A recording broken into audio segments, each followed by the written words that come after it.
Breakpoints allow users to intentionally pause the execution of an activity for debugging purposes. This allows us to inspect the current state of execution at that breakpoint. To add a breakpoint in Docker, it's as simple as coming to an action inside of your activity, clicking on the red circle to the left of that action, which will fill it in red, and we've added a breakpoint. This means that when the activity runs and hits that particular action, it will then stop and give us an opportunity to observe what's going on before we can then decide what we'd like to do next. To view all of the breakpoints that you've currently got set inside of your activity, if you were to have multiple, you can come down to the console, click on the Breakpoints tab, and it will give you a list of all of the breakpoints you currently have set.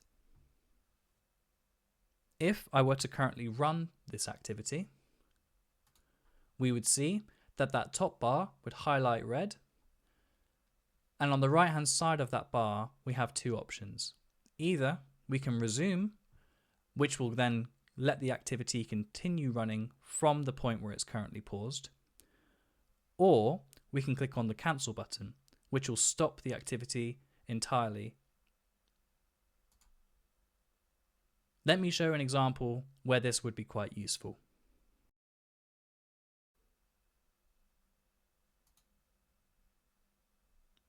To show you an example of where breakpoints would be quite useful, I currently have a table called people. In that table, I have lots of user information. So that's their name, their age, their height, and their nationality. I would like to iterate through that table and then grab a particular piece of information every time I run through a new row. And in this case, I'd like to grab a user's name. So you can see on the left-hand side, I have a for each row action, which will allow me to iterate through the table. And I have a set variable action, which is setting the variable name to a value. Currently, I have not populated this set variable with a value. If I were to come inside and edit this particular action, I can come to the value field, click on the datasheet button, and I can try to get a value for my variable.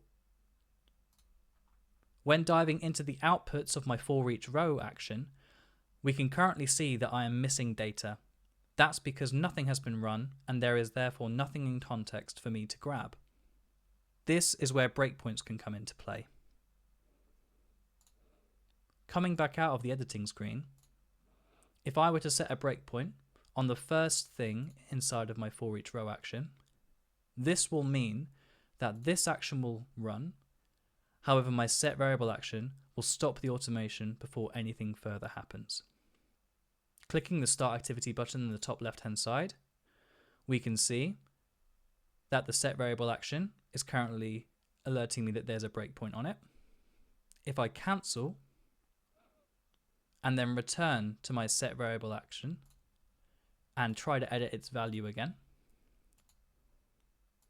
diving into the output, we now can see that we have a row that we're currently iterating over inside of our table. Diving in, we can then grab a value,